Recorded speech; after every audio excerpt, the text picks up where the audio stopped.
వేదిక మీద ఆశీర్వదించిన మానవతా సంస్థ వ్యవస్థాపకుడు రామచంద్రారెడ్డి గారికి, అదేవిధంగా మానవతా సంస్థ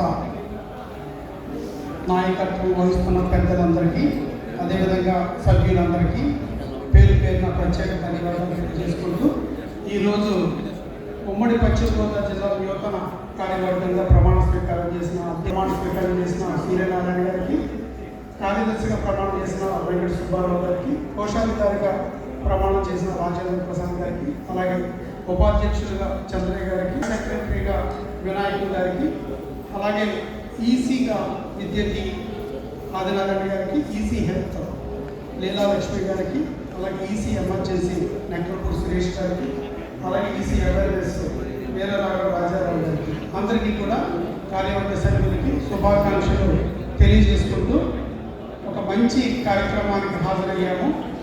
మానవత ఏం చేస్తుందంటే, ఇప్పుడే కొటేషన్ జరిగితే మానవ ధర్మాన్ని గుర్తు చేస్తుంది. మన ధర్మం ఏంటి, అదేవిధంగా మన జీవన విధానం ఏంటి. ఈ యొక్క విశ్వంలో భారతదేశానికి ఒక ప్రత్యేకత ఉంది. ఎందుకంటే ఈ నేల మీద లక్షలాది కులాలు, లక్షలాది వర్గాలు, లక్షలాది సమూహాలుగా ఉన్న ఈ భూమి, ఈ భారత భూమి నేల మీద ఇన్ని అనేక వర్గాలు, కులాలు, మతాలు ఇన్ని ఉన్నప్పటికీ అందరూ కూడా భిన్నత్వంలో ఏకత్వం. అంటే చాలా అరుదండి. ఒక ఇంట్లో ఒకే ఫ్యామిలీకి సంబంధించిన కుటుంబ సభ్యులు ఉండగలుగుతారు. అదే ఇంట్లో పక్కింటోడు, ఎదురింటోడు, పక్క వీధోడు, పక్క వీధిలో ఉంటే చాలా బెదిరించుకుంటుంది. మన కుటుంబాన్ని ఊహించుకోండి. మరి అలాంటిది ఒక ఇంటిలో ఒక సారూప్యం ఉన్నవాడు మాత్రం ఉండగలుగుతాం.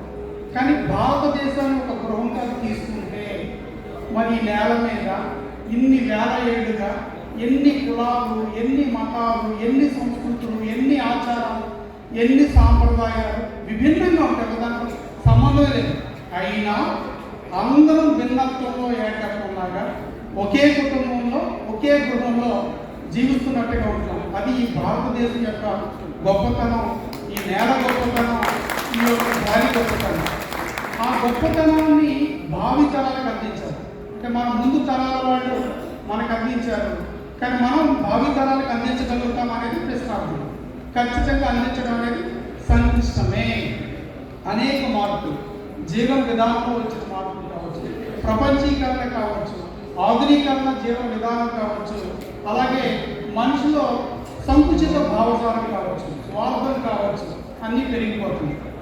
ఇలాంటి సందర్భంలో భారతీయ భావజాలాన్ని, మానవ ధర్మాన్ని ముందుకు తీసుకెళ్ళడం చాలా సంక్లిష్టం.